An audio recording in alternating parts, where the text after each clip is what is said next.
This portion of the news brought to you by McDonald's. McDonald's, I'm loving it.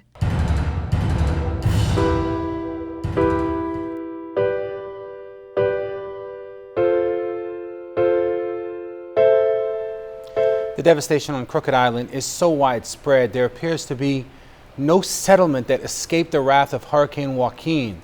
Meantime, while Acklands was seriously impacted by the storm, the damage is not as severe in some areas as others. We get a chilling story tonight of hurricane survivors from Clint Watson.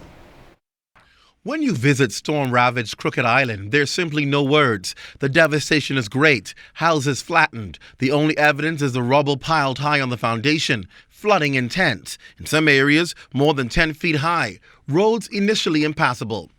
But it's the story of Michael Carroll of Landrell Point and the miracle survival of how he rescued his family by boat from a house that almost sank from flooding. She looked outside. She said, "Man, the water right to the windowsill." I said, "Water?" And I looked, and sure enough, it was there. So she said, "Man, grab the boat," because I have my boat on the side of the house. So I jumped out through the window, and I swam around the truck. I had a truck parked there, and it must have been blowing at over 200 miles per hour because I could hardly get around there. I had to, dive low and swim. I get out, and I bring it, I put it to the window, and we lowered 16 person into the boat.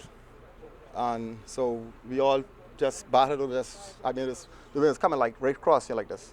And all I was saying is just hope any debris doesn't come. And the water just came up, until that came up above that window. And we just hoping that it didn't rise higher than that, because we'd have had to put the boats on the outside and be more in the storm. But God was with us, and it didn't do that. So we stayed there, and after a while it started to recede a little bit. And just stayed there. And we spent 19 hours in that. 19 hours. Most of the residents in Landrell Point were evacuated to the capital, but some of them remained on the island trying to recover their valuables and clean up the community. When we landed, some of the residents from various communities were ready to leave the island. We spoke with them aboard the Sky Bahamas special flight before they departed. Because this has been an ordeal. I've never had this kind of experience. I've lost everything, but I'm saying I'm happy to be alive. And from Thursday to now, I've been living in a car, drawing water from a well. You got to put bleach, this, that, everything, just to get a little bit clean water to do what it is you have to do. We have been reduced to hanging our clothes on the BEC wires. Our house got damaged, and the people across from us got damaged, the whole island. It's just catastrophic. It's just horrible. You know what I'm saying? You couldn't even fathom the thought of this would happen to us. You know what I mean? So, yeah. It's nothing I thought would have happened to us. And now that it did, I don't know. You see me lost for words right now. Experts feel this storm packed winds that clearly exceeded Category 4 winds, powerful enough to bring a BTC cell tower to the ground, barely missing the island's clinic. BEC's customer service trailer office was uprooted and landed on the opposite side of the road. Fuel tanks were drastically shifted, and the island's dump site spread throughout trees near the main road. The island of Acklands wasn't spared as well. Prime Minister Christie and area MP V. Alfred Gray were able to visit the largest settlement on the island, Selena Point, by a DEA helicopter. They reported minimal damage except for the destruction of the already quarry road that leads to the settlement. Lovely Bay has serious destruction of infrastructure, and the road damage caused the area to be cut off from the remainder of the island. The experiences of residents all confirmed the same thing. This was the worst storm they've ever experienced. Henry Roll and his two brothers didn't escape. Henry sustained flood damage to his home, but his two commercial buildings, which were rebuilt after they were destroyed in Hurricane Irene, were once again hit by the storm. I try. That's the straw that breaks the camel's back. I try so much. I pick up pieces, borrow money, and I'm back in the club now 1 year and lose it again. I don't know where to turn to get help, because I've exhausted all help, going to people, pleading to people for help, and then there's nowhere to go now. I don't know who to go to ask for help. And since the last storm, you've actually had to borrow money to get back again. And now I'm faced with bills to pay them and nowhere to make it back from. I need help back. Henry's brother Lionel lives across from him, and just the frames of the building remain, yet his faith is not shattered. It come to kill. It was here to kill, but it was defeated. That's a good part of this storm. This storm was defeated. What the storm came for, it didn't get.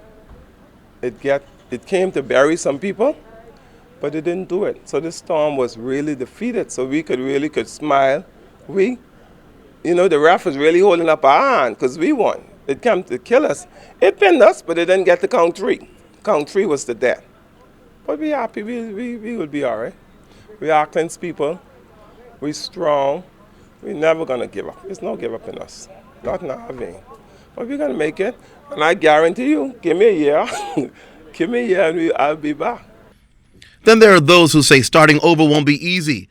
The other brother, Clinton, and Michelle Roll, his wife, operated the only grocery store on this part of the island. They lost the entire business as well as the seafood packing house and all the contents of fish and crawfish set for Nassau. The devastation of this couple will be in the hundreds of thousands of dollars. Container went about 300-400 feet in the bush with groceries, items and stuff. Wow. You had supplies in there? Yes, sir. So you lost all of your inventory as well? Everything. Everything we lost.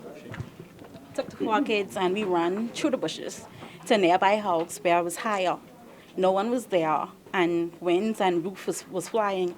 So therefore we hold hand and we climbed the hill to the first house on the top of the hill where 16 of us shelter in a 1-bedroom. Wow. And while you're climbing up that hill, holding your family's hand, what's going through your mind in that storm?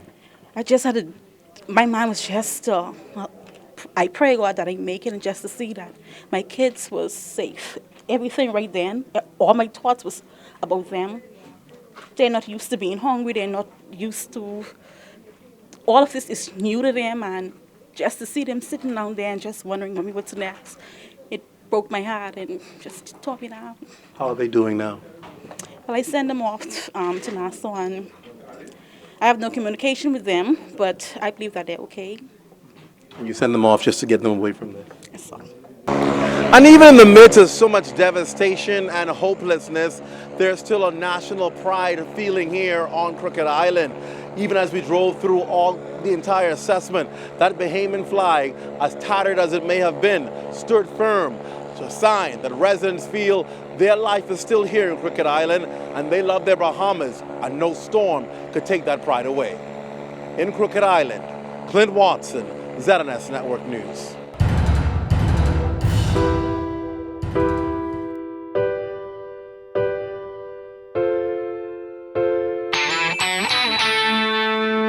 This portion of the news was brought to you by McDonald's. McDonald's, I'm loving it.